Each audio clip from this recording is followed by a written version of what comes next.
Un giorno perfetto. Un po' di tempo fa mi sono trovato con un compagnello mio quando facevamo la scuola elementare.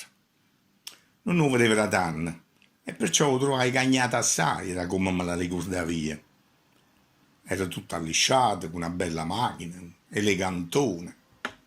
Mi contai in azienda che avevo fatto partendo da niente. Era stato pure fortunato a trovare una compagna meravigliosa. Capisse, era una colonna. Rinda fatica e poi la vita l'ora tutti i giorni. Se a essa pareva che ci fosse tutto buono, per me invece i cose non gli avevano buono e si vedeva. Io cercavo il l'acquato dicendo che era tutto a posto, ma essa capette tutte cose e sia pure con grande crianza cercai di qualche buono consiglio. La prima cosa che ricetta fu che essa siete sempre suonati di passare un giorno perfetto.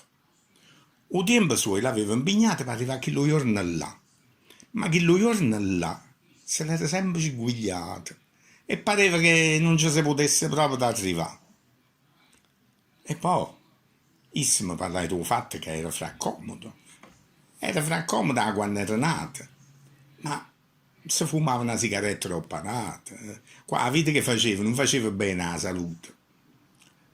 Invece, un giorno perfetto, se l'immaginavo come a chi nome che sai zambresse, non fuma, a sera non sa buffare birra, mangia come sa da mangiare sta buono, si fa la barba tutti i giorni, tiene una bella macchina e i vestiti buoni come il fo.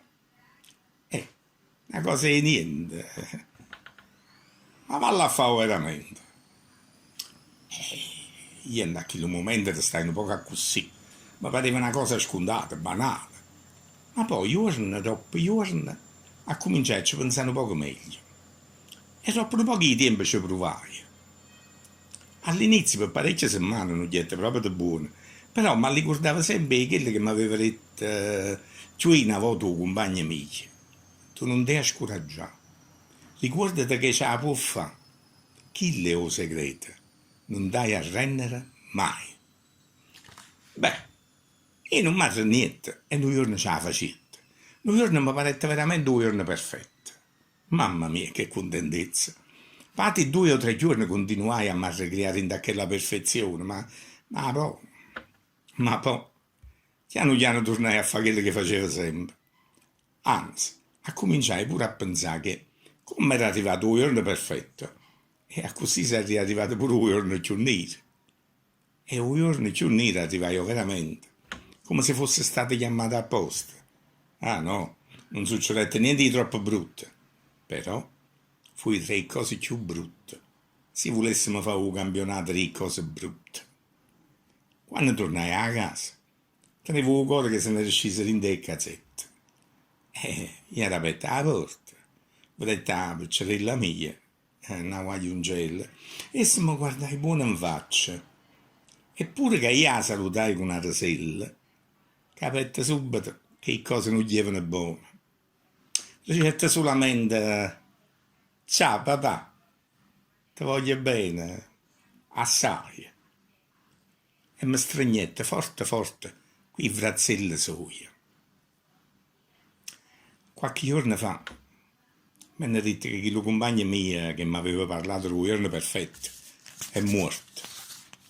I motivi non si conoscono buono, ma dicono che si è acceso qui in mano sua. All'anima del giorno perfetto. E quando l'ho già saputo mi è pigliata una procondria. Però ho già capito una cosa importante assai. Il giorno perfetto non sta da nessuna parte. Ci stanno invece certi giorni belli assai, ma noi non ce ne accorgiamo. E capimmo solo troppo tardi. Troppo che è passato tanto tempo. Il giorno là, che la piccerella mia mi aveva consolata, era proprio uno di questi giorni. Era stata bella assai, ma io non me ne ero accorto.